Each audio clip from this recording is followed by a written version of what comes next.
Progressive brings you Flowetry with Flo.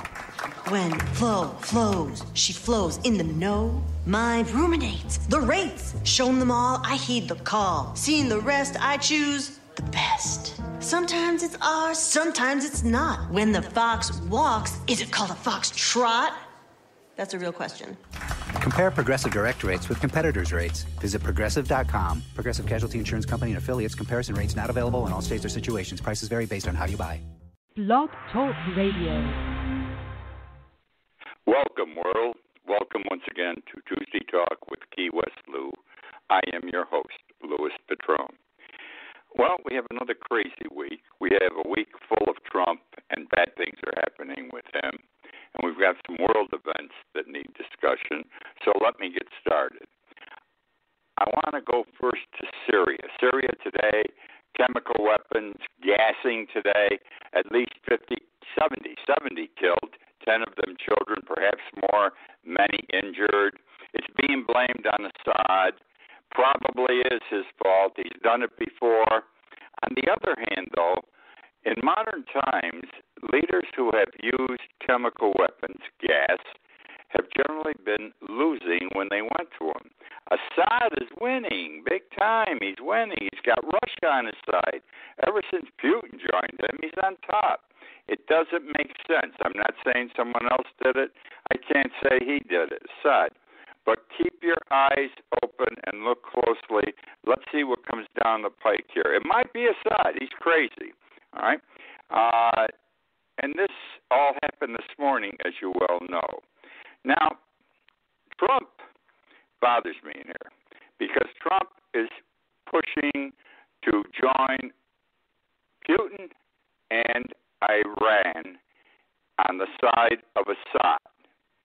Obama was always on the side of those battling Assad.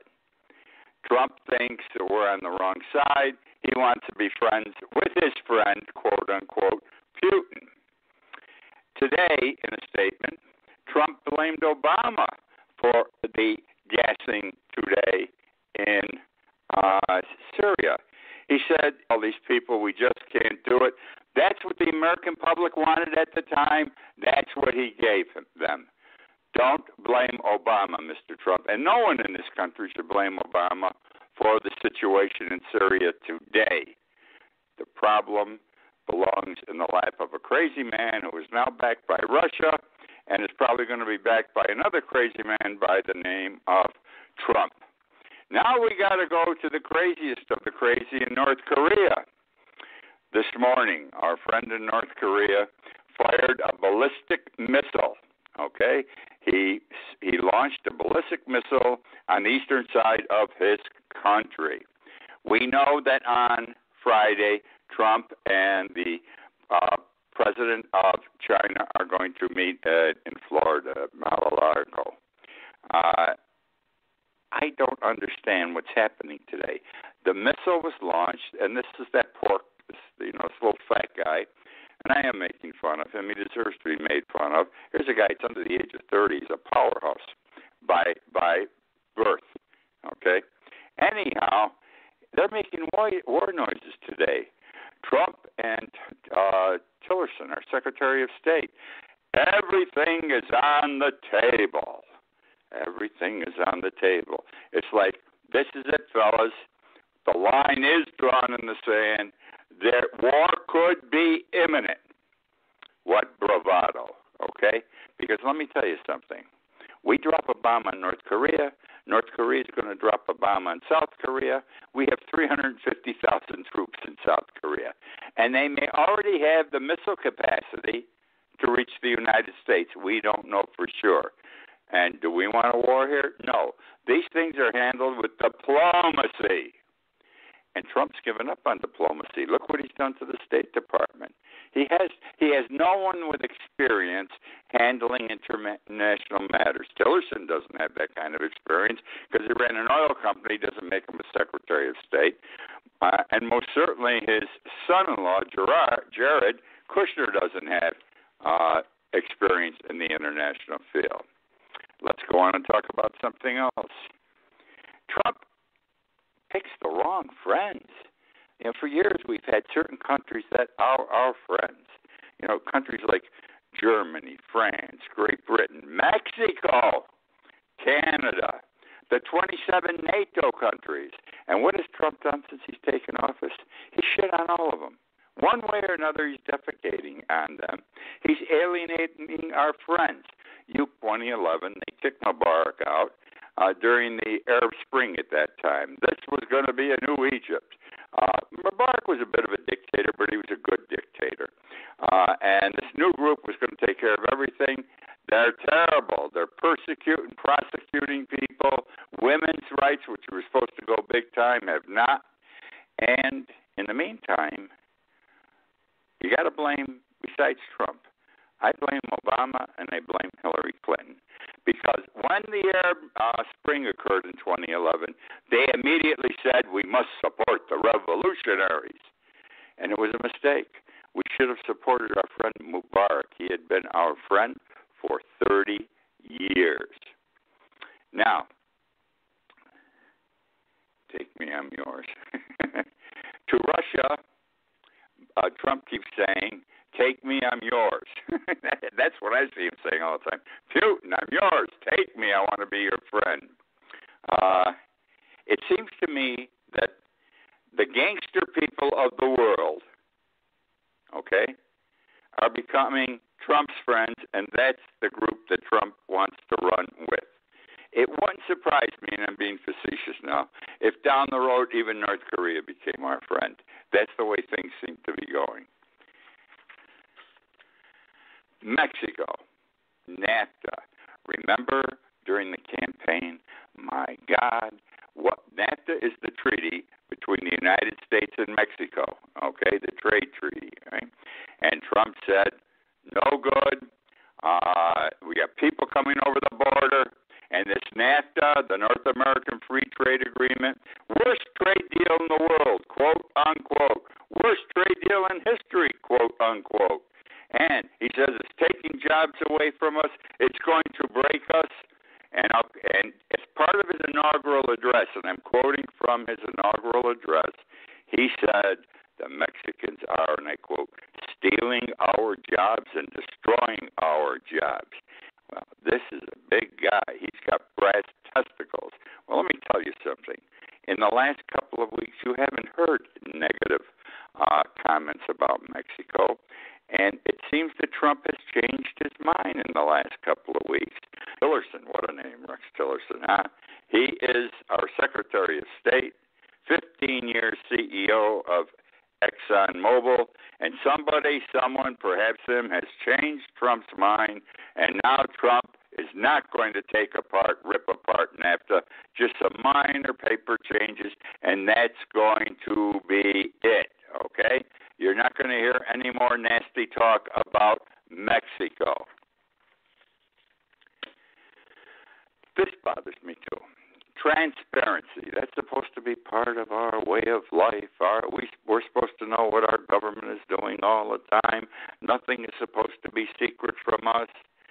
And I don't recall specifically, but I'm sure that during the campaign, Trump must have said, there's no transparency in this situation or that. Well, Trump just got rid of some transparency, folks, and here's what he has done. It's signed, sealed, and delivered. The Pentagon no longer will reveal what the troop ground count. What are our soldiers on the ground? All right, what is it? Foot on the ground, whatever it is. How many soldiers are in a particular country? 2 of them, Syria and Iraq. It is now a secret by law. We cannot know how many military we have in Syria or Iraq.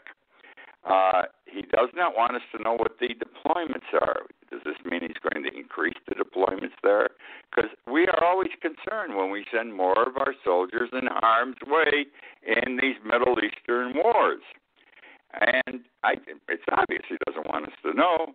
He doesn't want to know what the damage is, how many deaths are occurring to our military, and how many deaths we are causing wherever we are. Now let me talk about his son-in-law, Jared Kushner. He's in Iraq today. He's been there for 2 days. He's not the Secretary of State. We have a Secretary of State, Rex Tillerson, but Rex don't seem to go too many places. Jared seems to be doing the Secretary of State work. Jared is the one who is meeting more frequently with foreign leaders. And his father-in-law, Trump, has given him 7 jobs now. Now, he's only 36 years old. I'm not saying a 36-year-old cannot be smart, cannot be able to handle things. But, my God, even if he was 66 years old, all the time, and that is required. That's enough for Trump today, tonight. But one more thing. Just before I picked up for the show, I have no notes on it. I heard this on television, though, and I find this very disturbing. You recall last year and the year before in Chicago and in Baltimore, we had black-white altercations, especially police and blacks, major demonstrations. The Justice Department went into both cities, and agreements were entered into between the Justice Department and the city of Chicago and the city of Baltimore.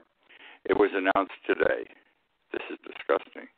In Chicago, the police officers have advised, and the Justice Department has agreed, they're no longer going to be subjected to the effects of these consent decrees. They entered into court orders, the police department, and signed them. We're going to do things this way now, no way another way. And in Baltimore, apparently Trump had a harder time, but the Justice Department today went to federal court in Baltimore to have the consent decree whereby the police had to be retrained and all that sort of stuff, and the Justice Department would oversee it, to have that consent agreement rescinded. It's amazing, isn't it? This is that creep from, where is he, South Carolina? That's our Attorney General now, Jeff Sessions, the little creep. He is a creep. And look at all the terrible things he's doing. The man's a hater and a bigot. And now he's going to prove it. Let me say this to you before I leave Trump. We're a pretty reasonable people here in this country. We take a lot of crap. We put up a lot of crap. But then the line is drawn in the sand with us, and we say, no more. Look, since Trump got elected, the demonstrations that we've had in this country, would you believe? We never had demonstrations like this, not since the days of the civil rights marches in the late 60s. Look at him. It's the blue-collar, uneducated, or only up to high school educated people that elected him because they were fearful. They lost their middle-class status. They lost their money. They're hurting big time. And everything he seems to do hurts these people, the very people who put him in office. Keep these things in mind. All right, now I'm going to go to college for a minute here. Some things I don't understand, and this one I don't understand either. The Ivy League consists of 8 colleges. Do you know that the 8 Ivy League colleges receive more money per year from the federal government than 16 states? You know, money through grants, tax benefits, whatever. Now, it comes to an annual average. Each of the 8 Ivy League schools receive $4.31 billion per year. $4.31 billion per year. And I'm talking about richly endowed universities. Ivy League's the richest of the rich. You got Brown, Columbia, Cornell, Dartmouth, Harvard, Pennsylvania, Princeton, and Yale. Okay? And they get all this free money from the government. And I can't understand, if they're getting all this free money and tuition is so high at these schools, why is it so expensive at these schools? Such huge student loans, it takes them in their 40s to pay it off. Now, the 16 states that get less in help from the federal government than $4.31 billion a year are South Dakota, North Dakota, Vermont, New Hampshire, Delaware, Montana, Hawaii, Wyoming, Maine, Rhode Island, Idaho, Nebraska, Alaska, Utah, Kansas, and Nevada. Every now and then, though, and government does good for a lot of people a lot of times. Right now, though, it's diminishing what the government's doing. Anyhow, here's a situation where a drug company,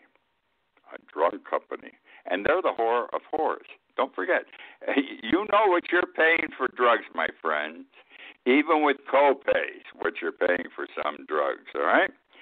And a particular drug company overcharged the Veterans Administration $20 million. Overcharged the Veterans Administration $20 million. This goes back to 2002 up until recent time, okay? The company is Sanofi Pasteur. Sanofi Pasteur. I don't understand this. Drugs, of course, are not controlled like other costs under health care were, under Obamacare were, because Obama had to make a deal with the insurance companies to get them out of the war, so he said, I'm giving you guys a free ride. Don't worry about it, because he didn't think he could get the bill passed if he had to fight them too, and I think he was right. So he gave him the free ride, but it's time to bring that free ride to an end. They've had 8 or 9 years of it. It isn't going to happen through Trump, though, unfortunately. The insurance company, the insurance companies too, but the pharmaceutical houses have to be brought to task. They overcharge abominably. I talk about robots. I sometimes think I'm the only one who talks about robots. I've been talking about robots and writing about robots for 2 years now. And it's only in recent times, recent months, that we're starting to hear on the media, about robots are coming and the effects of the jobs, and they're already here in many instances. A study was released this week. The study was done by a professor from MIT and a professor from Boston University. The study covered the period of 1990 to 2007. 1990 to 2007. In that period of time, 670,000 jobs were lost to robots. 670,000 jobs that humans were doing were lost to robots. That equated, this is the interesting part of it, that equated to one robot being able to do 6.2 jobs. One robot replaced 6.2 jobs. Now, the study further said that by 2025, which is only 8 years away, this is 2017, 3 to 6 million more jobs will be done by robots. I did a little my own computation because they didn't have these numbers in there, and to me that said that one robot in 2025 is going to do about 45 to 50 jobs that previously had been done by humans. I've read in the last couple of days 2 interesting things. One thing I read said that robots are going to represent the biggest workforce upheaval since the Industrial Revolution. Robots are going to be the biggest workforce upheaval since the Industrial Revolution. The other comment I read, you're going to find this interesting. And if it doesn't bother you, it should. Something's wrong with you. If it doesn't bother you, it bothers the hell out of me. Our Treasury Secretary, our United States Treasury Secretary, he's a former banker. His name is Stephen Mnuchin. Stephen Mnuchin, appointed by President Trump. You know what he said when he was asked about the robots taking over human jobs? He said, "We're not concerned. These are the people leading us, my friends.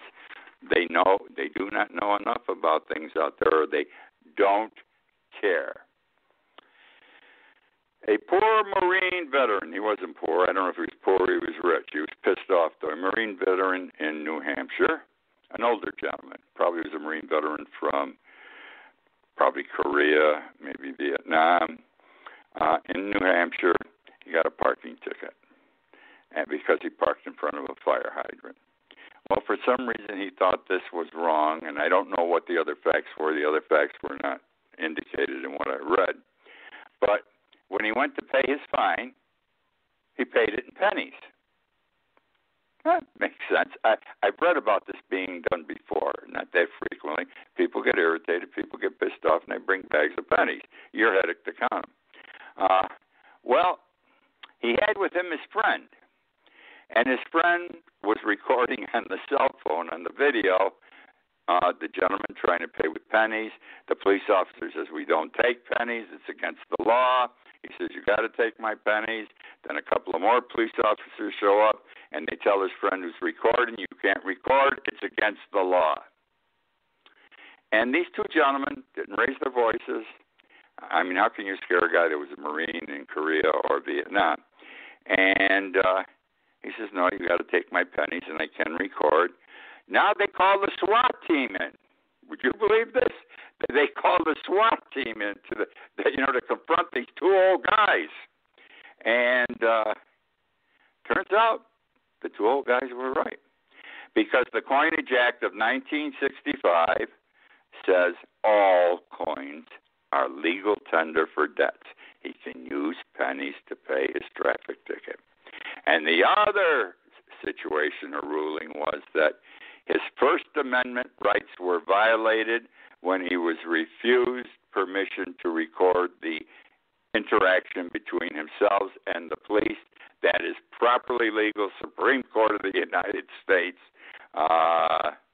freedom of speech. So that's the story there. But you see, stupid police department. The pennies are stupid. The guy paying in pennies was stupid, but that's his right. He's irritated. I've got to get my pound of flesh. I can see the way where he was coming from. Now you can't record this. You make a video.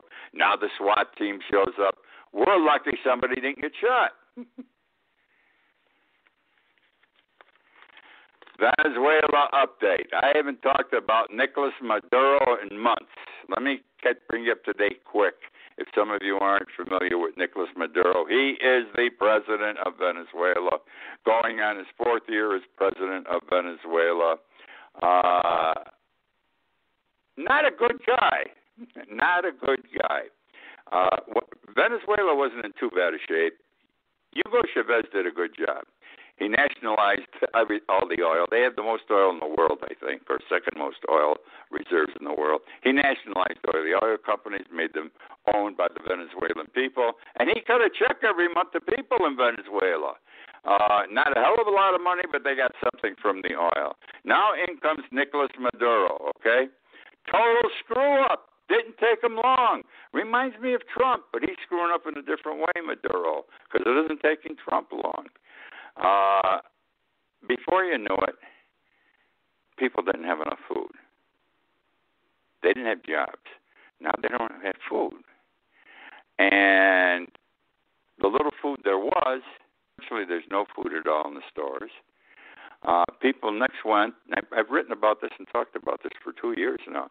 People went and ate their domestic, their pets, their dogs and their cats. Then they attacked the zoos at night and took the animals and cut them up and used that for food. Then they ate the grass and anything that grew from the ground down into the dirt. They trained their children not to be hungry except every second day or third day. Things are bad. People demonstrate in the streets, hundreds of thousands of them. I've been saying for 2 years, why don't they revolt? If there was ever justification for revolting, it is in Venezuela. Well, the reason they don't revolt is the big guys keep the money. It's like a 1%, 99% there, but it's worse than this country. It's terrible. Maduro has control over the money. The army is with him and the generals. He keeps the generals in jewels. He keeps them in money. The Supreme Court is on his side. He keeps them as part of the money group. And whoever the corrupt people are running the country, the oligarchy, they're sharing in the money. Only the people don't share in the money. Now, they have three departments of government, just as we do. They have the executive, the president, they have the legislative of Congress, and they have a Supreme Court. Well, the Supreme Court, as I indicated, is on the side of Maduro. The Congress is on the side of the people. But every law Congress has passed for the last 2 years, the Supreme Court says it's unconstitutional. Well, 3 days ago, the Supreme Court said Congress has no authority to pass legislation, can't pass law. People went crazy. 2 days later, they rescinded it, the Supreme Court, and said we made a mistake. Now people are really pissed off. I don't know what's going to happen, okay? But I got a sense, and from what I'm reading, this might be the trigger to really cause the people to overturn this guy. They should. They're going no place with him. That's the show for this week. I hope you enjoyed. I hope you like my selection of topics. I try to be selective what I think might interest you. I know they interest me. I'm doing a video show, by the way, on Facebook every day. One video, 1 minute to 3 or 4 minutes. I talk about whatever moves me. Some things like I'm talking about tonight, sometimes about the weather in Key West. Talk about, you might want to look at it. It's Facebook video under Key West Lou. Thank you for joining me. I look forward to being with you again next week. Progressive presents Mindfulness with Flo. Before you lies a beautiful meadow. In that meadow, Progressive Direct has placed its auto insurance rates alongside those of competitors. You select the lowest rate and feel a great sense of calm. A great sense of... Compare Progressive Direct rates with competitors' rates so you can rest easy. Visit Progressive.com. Progressive Casualty Insurance Company and Affiliates. Comparison rates not available in all states or situations. Prices vary based on how you buy. Progressive brings you Flowetry with Flo. When Flo flows, she flows in the know. Mind ruminates the rates. Shown them all, I heed the call. Seeing the rest, I choose the best. Sometimes it's ours, sometimes it's not. When the fox walks, is it called a fox trot? That's a real question. Compare Progressive Direct rates with competitors' rates. Visit Progressive.com. Progressive Casualty Insurance Company and Affiliates. Comparison rates not available in all states or situations. Prices vary based on how you buy.